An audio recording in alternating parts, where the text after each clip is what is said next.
Hello, SG family here, back with another video. This is the part 3 for the magic tutorials. I did 3 beginner tricks.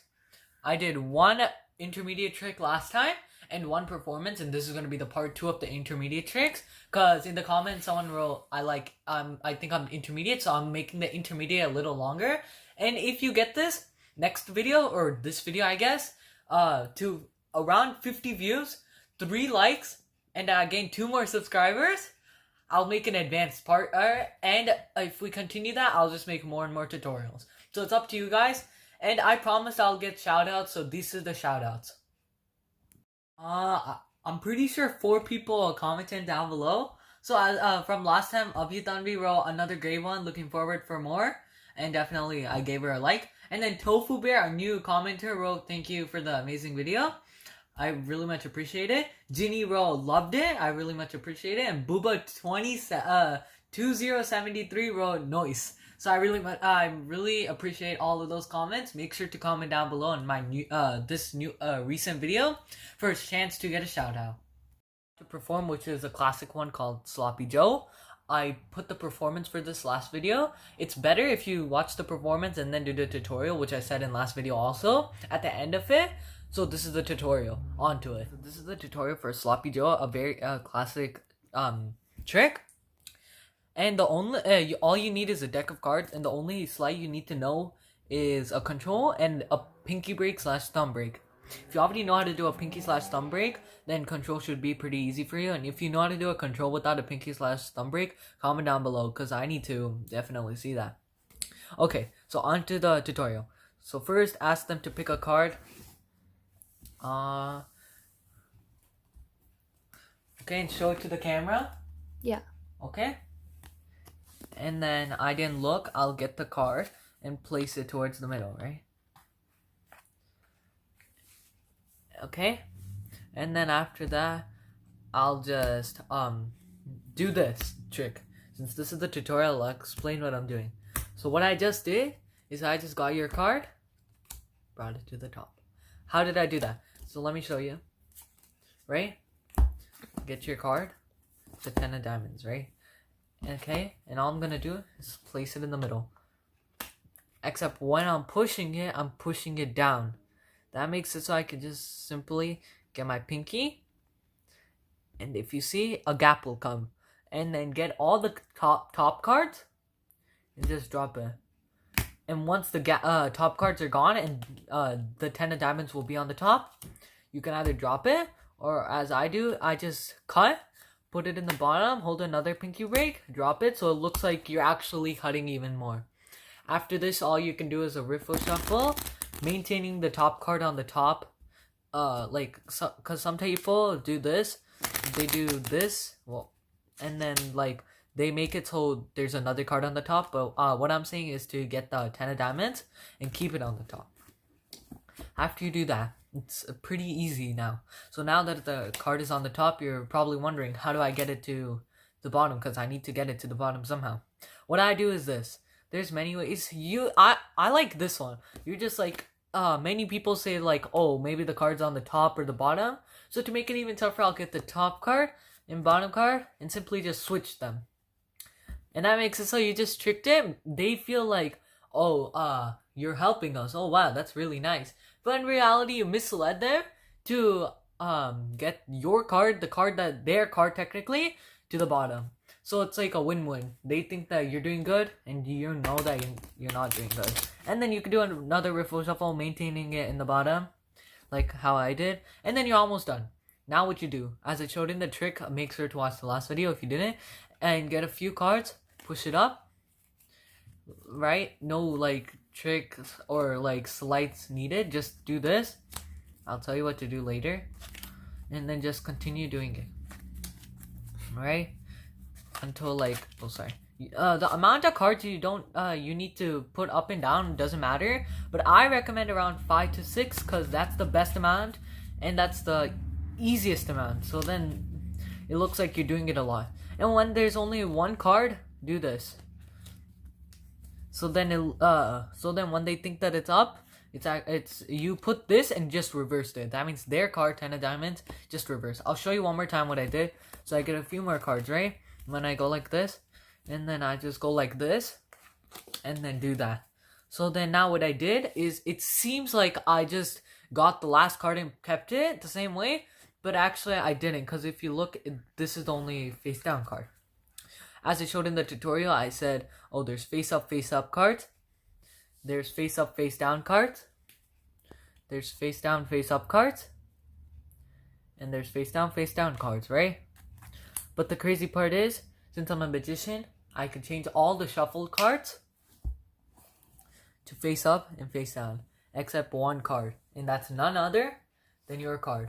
But then, they are like, what? How'd you do that? But in reality, when you did, like, I'll just show you. When you're like, oh, face up, face down cards, like that, like face up, face down cards. In reality, you should bend the cards a little like this, so then, like, when it comes here, you could just show this, and then you see this natural gap here, right? You just open it, and it's always going to be the face down cards. That means, because right now the deck is like this.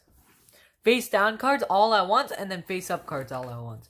But then when you get it into the gap, you're just getting all the face down cards and keeping it face up. And then what I recommend, the top deck goes to the bottom, because their card will be like this. When all the cards are face down, this card will be face up and it'll be in the bottom. So then when you keep it in the middle like this, they're like, oh, it must be in the middle, and then it always is in the middle. But when you keep it towards the top, then they're like, oh, maybe he reversed it without us knowing. So then because of that, I recommend it to be in the middle. On to the second trick. This is the second trick, and I recommend this for the advanced beginners or normal intermediates. So I'm going to start by asking the spectators to choose a card. Just tell me when to stop. Stop. Here. I'm going to look away and look at your card, and then tell me when you're done. Show it to the spectators and the people watching at home. You done? Mm-hmm. Okay. Now all I'm gonna do is place the card in the middle, okay? And then I'm gonna do this. I'll do this, okay? I'll do this, shuffle. I'll do this like that. I'm just doing some shuffles. Right? Okay? Now I'll just get the top card. Okay? I'm getting one card out of the 52 cards and keeping it in the deck, okay? It could be any card. But the thing is, this deck is a magical deck. If you hold your hand and think of your card, it'll turn into your card. So all I'm going to ask you to do is think of your card. Okay? I'm going to hold my hands for you. So just think of your card. And your energy is transferring. And if you see this magical deck, the Red Bicycle decks, playing cards, not sponsored by the way, will turn into your card. That's the trick. Now on to the tutorial for the trick I just showed. This trick is a intermediate trick or like an advanced beginner trick. And you just need to know 3 main slides. The 3 slides you need to know is a control, which is where you get this card, for instance, the 7 of Hearts. And then okay, let's do another card, the King of Spades, right? So I'll just get the King of Spades, and then do this as I showed in the previous trick, and then it comes to the top. So then the next thing you need to know is a force, where you get any card that you want, like instance if you want them to choose the 10 of Hearts, okay, and then place it anywhere, like here, and then do that, stop, and it always comes to the 10 of Hearts. And then you need to know a pinky break, which is pretty much for the control, where you just say stop and then you do this, and then you're holding that big gap. Okay, now to the tutorial. I meant like the actual card trick, so if you were confused, this is what it means. Okay, so actually to the card trick. So I'm gonna ask for a force. I'm gonna force a card. That means before the tricks even starts, I'm gonna look at any card. It doesn't really matter, unless you want it to matter, then yeah, it matters. So in this case, it's the 3 of Spades, right? And I'm gonna keep it down. Next, all I'm gonna do is drop the card and hold a pinky break. It could be a smaller pinky break like this. It could be actually it can't be a thumb break. Okay, now I'm gonna ask them to riffle. I'm gonna riffle the card and ask them to say stop. Stop. Here? Here, you sure? Okay. And then show them the cards. It's obviously going to be the 3 of spades because that's the card I forced them to choose. See?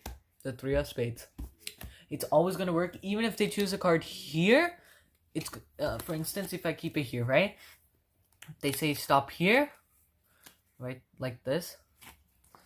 The 3 of spades. It's always going to be a 3 of spades. That move is a little difficult to do. You can find other forces in YouTube, but if you want, I could go into an in-depth tutorial another time. Hit the like button, subscribe if you want me to go into an in-depth tutorial for that and controls.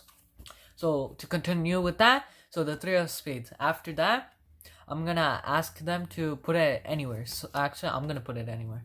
Okay, and then I'm gonna shuffle it, and this is the part where the control comes. This is the part where the control comes, where I just control it to the bottom. See, the 3 of spades is in the bottom, and then I do this, where I just get the cards and then keep on sliding it until it comes to the top. Okay, now that I know that their card is on the top, I don't actually know, but I'm pretty sure that their card is on the top. I'm gonna say, okay, you know what? I'm just gonna get the top card. It could be 1 out of 51. You can make up any excuse to make it seem like, oh, there's a really hard possibility, and keep it in here. So then their card is obviously already gonna be in there, but you can make up some shenanigans or something, saying, oh, there's a time machine, and then you can go back in time and get your card. Oh, this is a mind reading box, and like you can just make up anything, but the presentation skills matters. If you do that, it'll just seem better, and they'll feel more convinced. They'll be like, oh wow, he might actually be telling the truth. Remember, magic is all an illusion. And then hold it your hand, and then do whatever you want. You can say, oh, the card, the ink melted out of the card, so then it changes to none other than their card. But it's always going to be their card because you controlled it to the top, and you forced them to choose the card. So then pretty much what I'm saying is, the card that you wanted them to choose even before the trick started will always be their card. Thank you very much. Hope you subscribe, hit the like button. I'll put a description below for my previous 2 videos. And make sure to stick on and hit the like button if you want more videos. Thank you very much. Have a good day.